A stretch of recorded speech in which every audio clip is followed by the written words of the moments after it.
Handyman cleaning, plumbing services కాలిఫోర్నియాలో ఎక్కడైనా ఎప్పుడైనా. Contact Insta service. For instant booking and offers visit instaservice.com.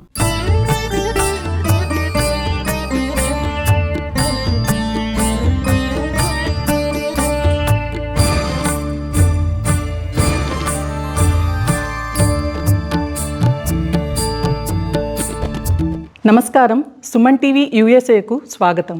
ముందుగా Suman TV ప్రేక్షకులందరికీ, ప్రత్యేకంగా యూఎస్ఏలో ఉండే మా ప్రేక్షకులందరికీ విశ్వవసునామ సంవత్సర ఉగాది శుభాకాంక్షలు. ఉగాది అంటే షడ్రుచుల కలయిక.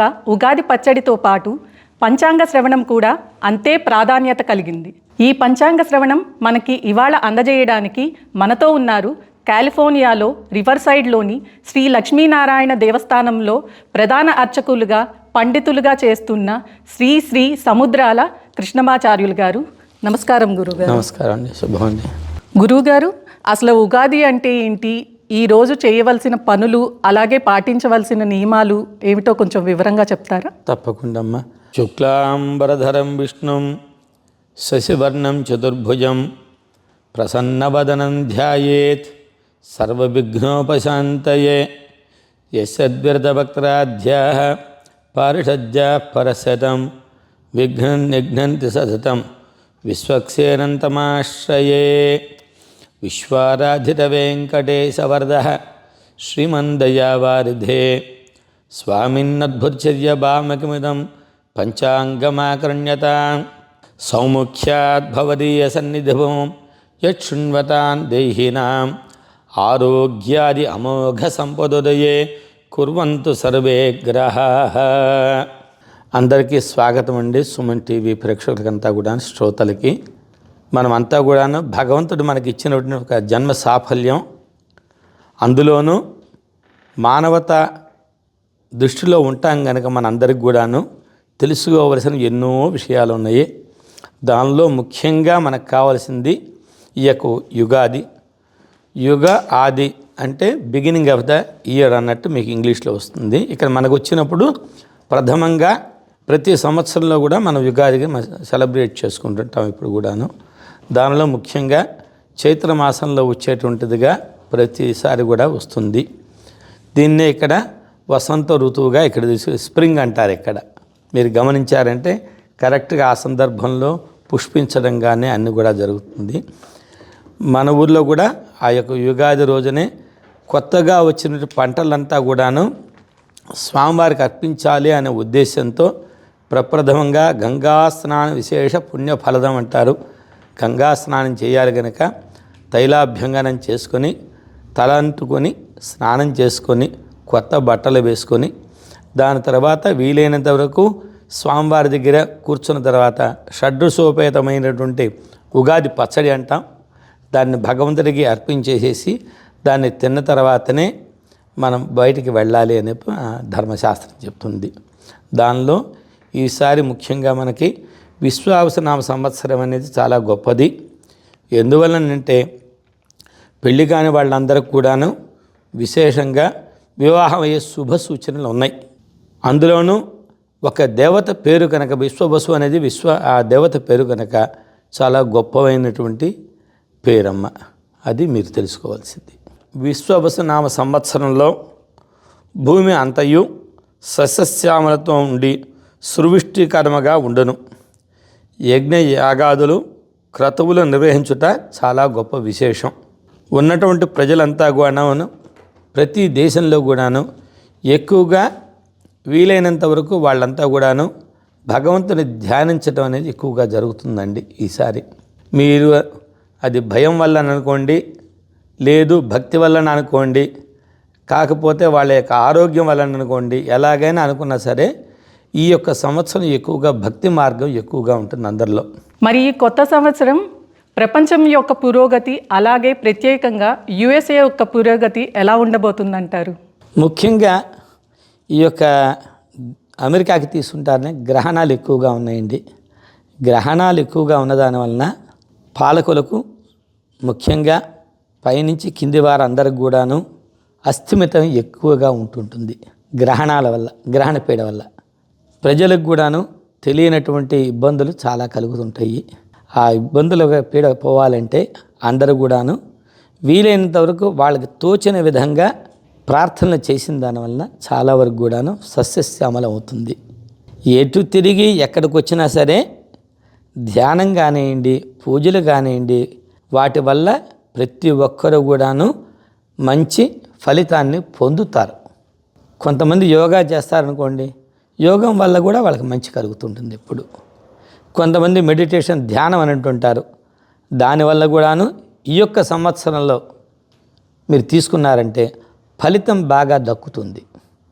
ఏంటంటే ఆ యొక్క గంధర్వుడు అధిపతిగా ఉన్నాడు గనక, విశ్వావసు అనే పేరు ఉన్నది గనక అందరూ కూడా విశ్వాసంతో చేస్తే చాలా మంచిగా ముందుకు పురోగమనం వెళ్ళగలరు. అందరూ కూడాను ఎట్టి పరిస్థితులు కూడా ఇబ్బంది పడరు. విశ్వవసు అంటే విశ్వాసం ఎక్కువ చూపించాలి ఇప్పుడు కూడా. ఆ దేవత పేరు కూడా అదే. అందుకే ఈ సంవత్సరంలో ఎక్కువగా అవివాహితులకు స్త్రీలకు కూడా వివాహం తొందరగా అవుతుంది, నమ్మండి చెప్తున్నారు వాళ్ళు. అది రాజు రవి అయినందువలన రాజులకు అన్యోన్యం వైరం ఎక్కువగా ఉంటుంది. సమమైన వర్షం కలిగి ఉంటుంది. ప్రజలందరికి కూడాను శస్త్రముల చేతను, చోరుల చేతను, అగ్ని చేతను భయం ఎక్కువగా ఉంటుంది. శని ఉన్న దానివల్ల ప్రపంచ దేశాలంతా కూడాను. చంద్రుడైన దానివలన భూమి అంతయు సువిష్టిముగా వర్షంతో అన్ని రకముల సస్యశ్యాములతో నిండియుండును. ప్రజలందరూ క్షేమంగాను ఆరోగ్యంగా కూడా ఉండగలరు చంద్రుడి యొక్క వీక్షణం వలన. శని సేనాధిపతి అయిన దాని వలన పాలకులకు సైన్యరహితులు అగుదురు. ప్రజలు అధర్మం పాలై ఆసక్తికరముగా ఉండుదురు. నల్ల ధాన్యాలకి ఫలితం ఎక్కువగా దొరుకుతుంది.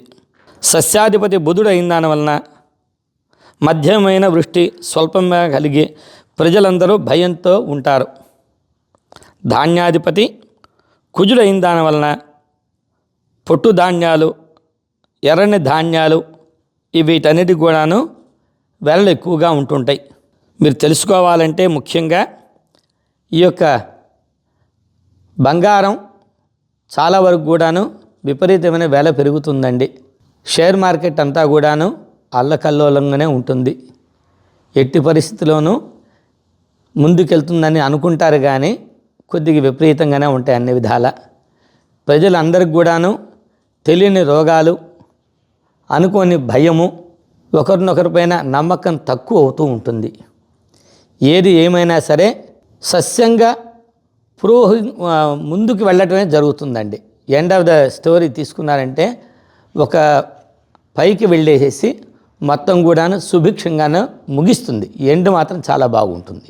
ఈ కొత్త సంవత్సరం వివిధ రంగాల వారికి, ప్రత్యేకంగా సాఫ్ట్వేర్ వాళ్ళకి ఎలాగ ఉండబోతుంది, అలాగే అన్ని రాసుల వారికి కూడా ఎలా ఉండబోతుందో కొంచెం వివరిస్తారా? మీరు చాలా మంచి క్వశ్చనే వేశారమ్మా. ఇందులో శుభగ్రహాలు 4 ఉన్నాయి, పాపగ్రహాలు 5 ఉన్నాయి. అందువల్ల వివిధ రంగాల వారికి అందరూ కూడాను మిశ్రమ ఫలితాన్ని ఇస్తుంది. అంటే పంటలు కలిగిన వాళ్ళకి కొన్ని పంటలు బాగా పండుతాయి వాళ్ళకి, కాకపోతే 2 దిగుబడులు వస్తాయి, ఇబ్బంది లేదు. అదేవిధంగా రాజకీయవాదులకి ప్రతిసారి కూడాను వాళ్ళ నిప్పుల మీద ఉన్నట్టే ఉంటుంది వాళ్ళకి పాపం భయం. ప్రతిసారి కూడాను ఏదో చేద్దాం అనుకుంటారు, చేయలేకపోతారు. ముందుకు వెళ్ళాలనుకుంటారు, వెళ్తే ఇబ్బంది వస్తుందని మళ్ళీ వెనక్కి వెళుతారు. ఇటువంటి ఇబ్బందులనే రాజకీయవాదులు అంతా కూడా ఇబ్బంది పడుతూ ఉంటారు. ఇకపోతే సాఫ్ట్వేర్ వారికి వీలైనంత వరకు వాళ్ళకి కొద్దిగా పర్వాలేదమ్మా, ఇబ్బంది ఉంది, కాకపోతే అంత ఇబ్బంది అని చెప్పను. కష్టపడి పని చేసుకుంటే వాళ్ళకి కొంతవరకు జరుగుతుంది, వాళ్ళకి మేలు జరుగుతుంది. ముఖ్యంగా వాళ్ళకి ఉద్యోగం ఒకవేళ వచ్చిందనుకోండి, కొద్దిగా తక్కువ ఎక్కువ ముందు లోపలికి వెళ్ళి పని చేయాలి అని తెలుసుకోవాలి. ముందు అరే నేను ముందు అంత తీసుకుంటున్నానే, నాకు ఎంత కావాలి అని కూర్చుంటే మాత్రం ఇబ్బంది పడతారు. సాఫ్ట్వేర్కి ఎస్పెషల్లీ వచ్చిన దాంతో తృప్తిపడి ఎక్కడికి ముందుకు వెళ్ళారంటే వాళ్ళకి కొద్దిగా బెటర్గానే ఉందమ్మా. ఇకపోతే సినీ రంగం వాళ్ళకి అన్నారు, పాత వాళ్ళకి చాలా ఇబ్బంది అవుతుంది, కొత్త వాళ్ళకి ఎవరు కొంతమందికి మెరుగ్గా రాగలరు. ఇప్పట్లో అలాగే జరుగుతుంది కదండి, అందరూ కొత్త ప్రొడ్యూసర్స్, కొత్త డైరెక్టర్స్ వస్తున్నారు, వాళ్ళే సక్సెస్ అవుతుంది. వాళ్ళకి కొద్దిగా బాగా ఉంది. ముందులాగా అది వెళ్ళటం అనేది కొద్దిగా ఇబ్బంది అవుతుంది. ఏదో వాళ్ళు మన దగ్గర ఉంది కదా అని పెట్టుకున్నారంటే ఆ ధనం వ్యయం వృధా వ్యయంతోనే అవుతూ ఉంటాయి వాళ్ళవి, అంత ముందుకి వెళ్ళలేరు. అందువలన ఉన్నదాంతో వాళ్ళు మంచిగా చేసుకోవటం గొప్ప విశేషం ఈ సంవత్సరంలో వాళ్ళు. ఇకపోతే వాళ్ళ నక్షత్రాలకు ఎలా ఉంటుందో దాన్ని చూసుకుంటాం మనం. ఉన్నటువంటి 12 రాసుల వారికి కూడాను ఎలా ఉంటుంది అనే దానికి వాళ్ళు గమనించాల్సింది. మేషరాశి వారికి ఆదాయం 2, వ్యయం 14. వృషభ రాశి వారికి ఆదాయం 11, వ్యయం 5. మిథున రాశి వారికి ఆదాయం 14, వ్యయం 2. కర్కాటక రాశి వారికి 8 ఆదాయం, వ్యయం 2. సింహరాశి వారికి ఆదాయం 11, వ్యయం 11. కన్యారాశి వారికి ఆదాయం 14, వ్యయం 2. తులారాశి వారికి ఆదాయం 11, వ్యయం 5. వృశ్చిక రాశి వారికి ఆదాయం 2, వ్యయం 14. ధనుర్రాశి వారికి ఆదాయం 5, వ్యయం 5. మకర రాశి వారికి ఆదాయం 8, వ్యయం 14. కుంభరాశి వారికి ఆదాయం 8, వ్యయం 14. మీనరాశి వారికి ఆదాయం 5, వ్యయం 5. ఇకపోతే రాజపూజ్యం అవమానాలు తెలుసుకోవలసింది.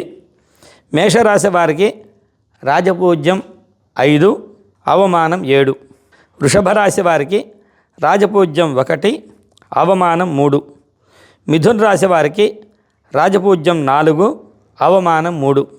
కర్కాటక రాశి వారికి రాజపూజ్యం 7, అవమానం 3. సింహరాశి వారికి రాజపూజ్యం 3, అవమానం 6. కన్యారాశి వారికి రాజపూజ్యం 6, అవమానం 6. తులారాశి వారికి రాజపూజ్యం 2, అవమానం 2. వృశ్చిక రాశి వారికి రాజపూజ్యం 5, అవమానం 3. ధనుర్రాశి వారికి రాజపూజ్యం 1, అవమానం 5.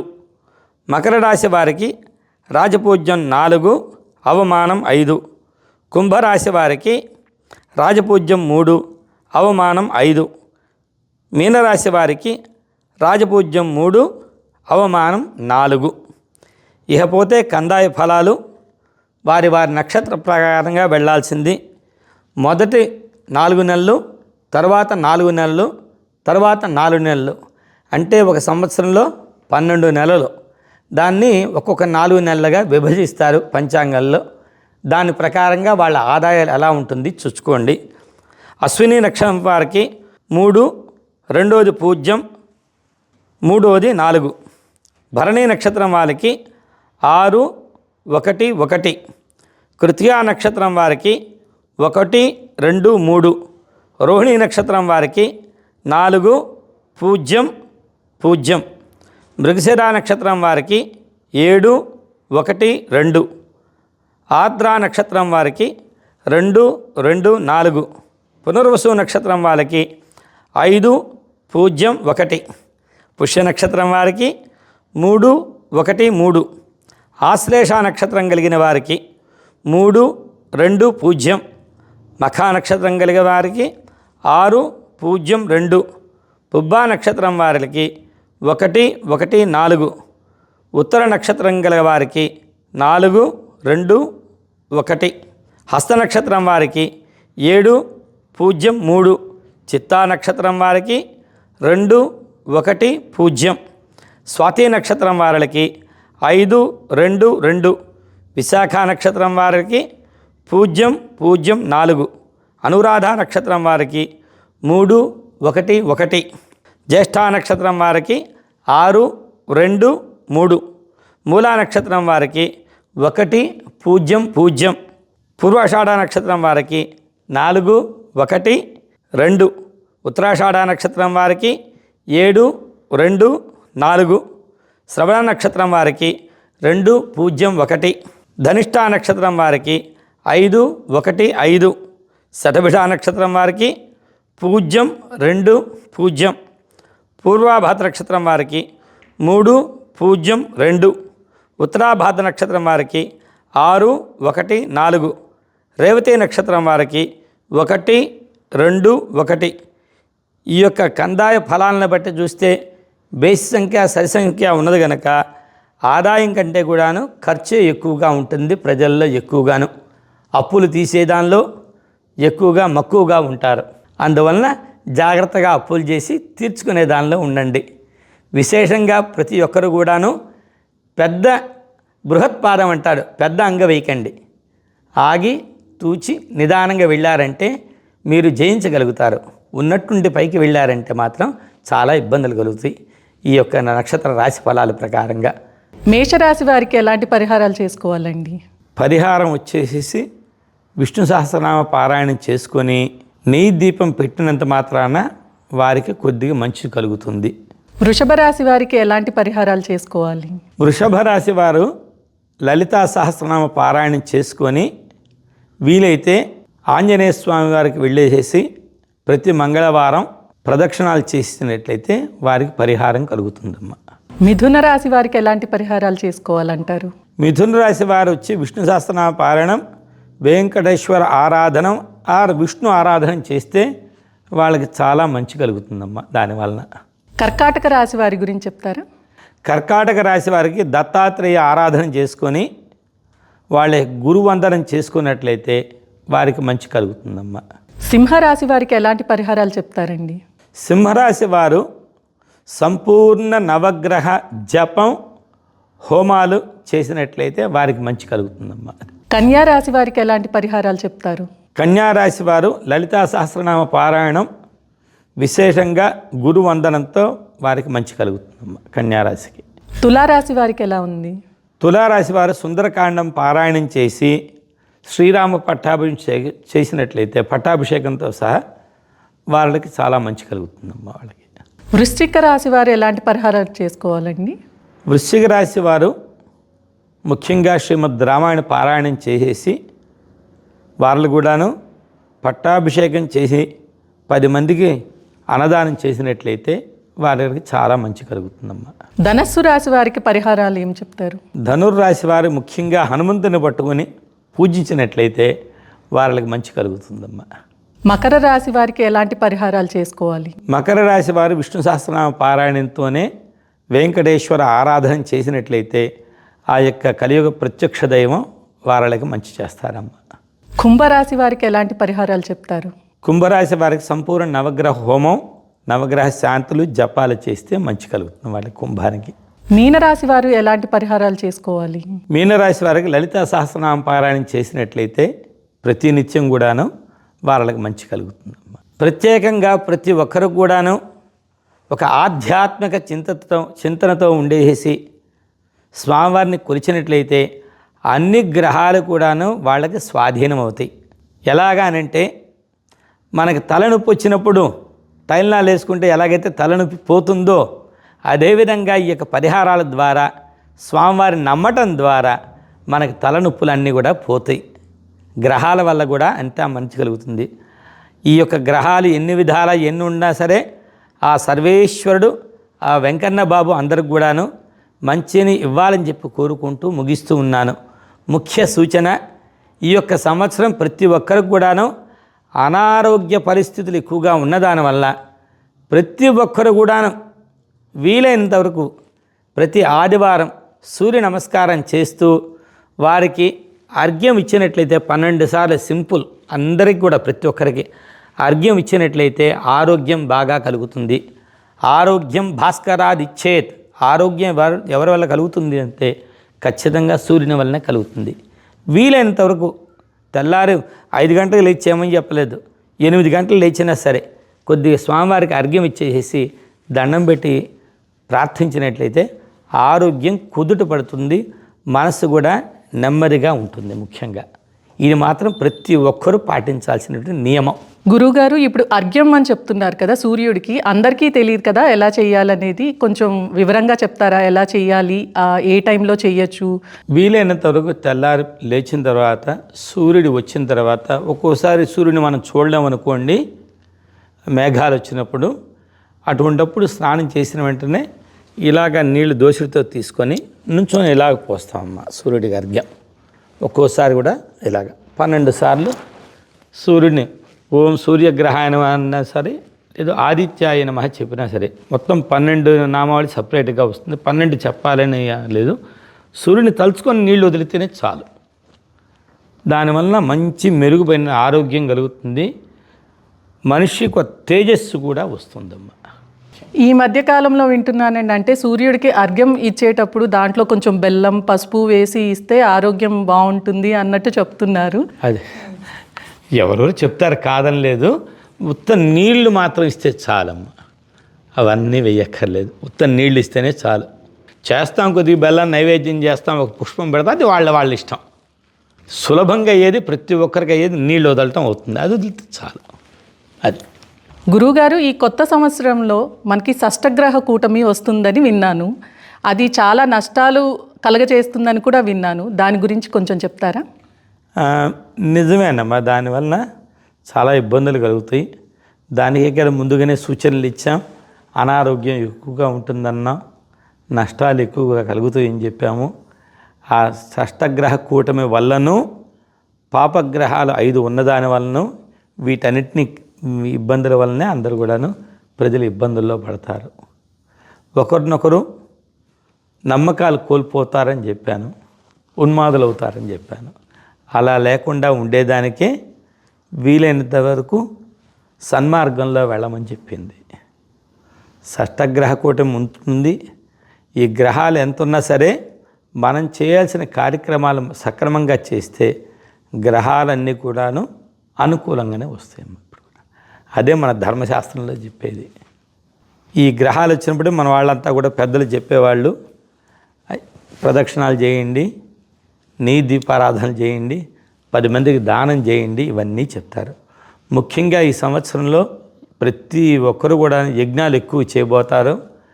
దానాలు ఇంక చెప్పనే అక్కర్లేదు, దండిగా చేయబోతారు ఈ సంవత్సరం. అందువల్ల షష్టగ్రహ కూటమి వల్ల కావచ్చు, ఈ గ్రహ పీడ పరిహారం కావచ్చు, లేకపోతే వాళ్ళకు ఒక తోచినటువంటి విధంగా చేయాలని సద్భావన కలగటం వల్ల కావచ్చు, మంచి జరుగుతుంది. గురువుగారు, దీనికి ముగింపుగా మా ప్రేక్షకులందరికీ ఈ సంవత్సరం మొత్తం చాలా సంతోషంగా జరగాలని కోరుకుంటూ మాకు ఆశీర్వచనం ఇస్తారా? తప్పకుండా అమ్మా. అందరూ కూడా స్వామివారి ధ్యానం చేసుకోండి. వాళ్ళ దేవతలు ఎవరున్నా వాళ్ళు ప్రార్థన చేసుకోండి. ముఖ్యంగా ఓం వృషశైలాధిపయేవ దైవతన్నః వృషభాద్రీశ్వరయేవ దైవతన్నః ఫణిశైలాధిపయేవ దైవతన్నః భగవాన్ వేంకటయేవ దైవతన్నః శ్రీశ్రీనివాసః పరదైవతన్నః శ్రీశ్రీనివాసః పరమం ధనం నః శ్రీశ్రీనివాసః కులదైవతన్నః శ్రీశ్రీనివాసః పరమాగతిర్నః వక్త్రాబ్జే భాగ్యలక్ష్మీ करतलकमले सर्वदा दानलक्ष्मी दोर्दण्डेर्वीरलक्ष्मी हृदयसरसिजे भूतकारुण्यलक्ष्मी खड्गाग्रे शौर्यलक्ष्मी निखिलगुणगणाडम्बरे कीर्तिलक्ष्मी सर्वांगे सौम्यलक्ष्मी मैतु विजयतां सर्व साम्राज्यलक्ष्मी शेर्वर्चस्वमायुष्यमारोग्यमाविधात् शोभामानं महीयते धान्यं धनं पशुं बहुपुत्रलाभं शतसंवत्सरं दीर्घमायुः शतमानं भवति शतायुः पुरुषस्य तेन्द्रिय आयुष्येवेन्द्रिये प्रतिष्ठति लक्ष्मी प्रसन्न वेंकटेश्वर प्रसाद फल सिद्धिरस्तु ప్రపంచం మొత్తం కూడాను సుభిక్షంగా ఉండాలని చెప్పి కోరుకుంటూ ఆ భగవంతుని ప్రార్థిస్తూ ఉంటాం ప్రతిరోజు కూడాను. మా కర్తవ్యము అదే, మీరందరూ కూడా అదే ప్రార్థన చేసుకోండి. God bless you. చాలా సంతోషం గురువుగారు. అన్ని రాసుల వారికి ఎలా ఉండబోతుంది, అలాగే పరిహారాలు కూడా చాలా చక్కగా చెప్పారు, అలాగే చాలా చక్కటి ఆశీర్వచనం ఇచ్చారు. చాలా సంతోషం.